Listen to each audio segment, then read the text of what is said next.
For YouTube Giving Week 2018, Psych2Go has partnered with the Brain and Behavior Research Foundation. Stick around until the end of the video to see how you can help fund a better understanding of various brain and behavior disorders, including depression.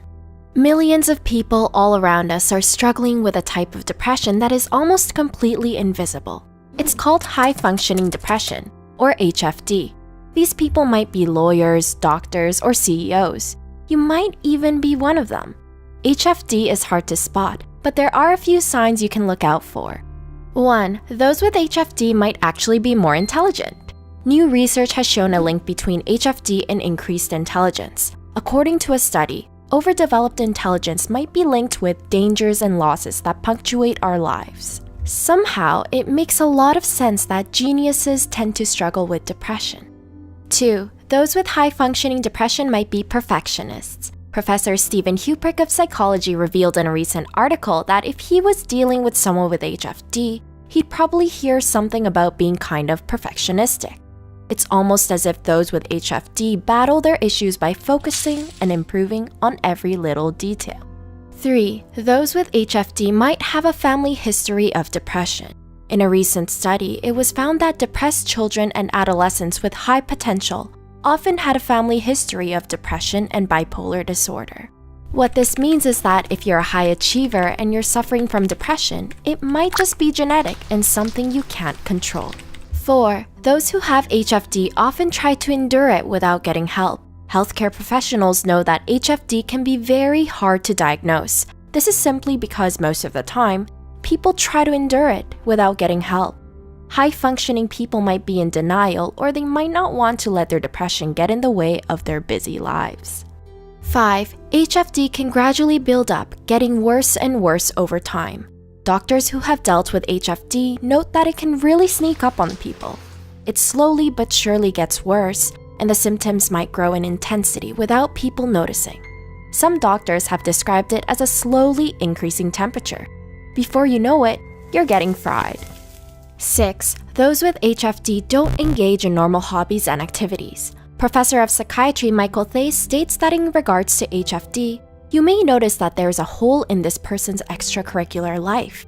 What he means is that the person only does what they're obligated to do. Being a parent, a spouse, or a community member is absent, as are any hobbies. 7. Those who think they have HFD might actually be suffering from burnout. HFD is very tricky to diagnose, and it shares a lot of similarities with burnout. Burnout, as Katie Morton states in one of her interviews with Jacksepticeye, is when you feel the reward is not worth the effort you're putting in. So it's a more casual result of working too hard, whereas HFD can occur in individuals without burnout signs. HFD is simply feeling depressed with or without doing anything. 8. People with HFD might have symptoms of clinical depression. HFD is of course a type of depression, and as such, people suffering from HFD might display the symptoms of clinical depression. These include feeling empty, sad, guilty, worthless, restless, or even suicidal. Other symptoms include changes in appetite and sleeping patterns. 9. Those with HFD might be more creative. Some of the most talented artists in the world suffer from HFD. And according to recent research, there is a strong link between HFD and creativity. According to a study from 2012, traumatic losses appear to trigger fruitful inner work, mobilizing creativity. It would seem that those with HFD use their depression to fuel their art, passions, and creativity. 10. HFD is not a real clinical diagnosis. That's right, you won't find HFD listed along with other recognized mental disorders. That might change soon, but for the most part, it falls under the category of dysthymia. HFD can last for 2 to 3 years, and it can easily progress to major depression. HFD is treatable, but those who have it need to get help. If people put on a brave face and try to endure it, it can lead to much more serious issues down the road. Do you have HFD? How long have you been suffering? The Psych2Go community would love to hear your story. For YouTube Giving Week 2018, a donate button has been enabled on this video. If you would like to support the Brain and Behavior Research Foundation, you may do so by pressing the button. Please do not feel pressured to make monetary donations, as even just liking the video and sharing it to others would be wonderful.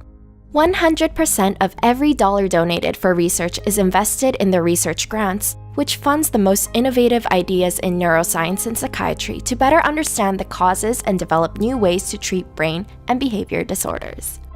They include depression, ADHD, anxiety, OCD, PTSD, autism, bipolar disorder, and more. Please check out our link below to learn more about the Brain and Behavior Foundation. If you're going through a tough time right now, I just want to extend a big virtual hug to you and let you know that everything is going to be all right. The Psych2Go community is always here for you, so please share your stories with us below and let's help each other. As always, thank you so much for watching.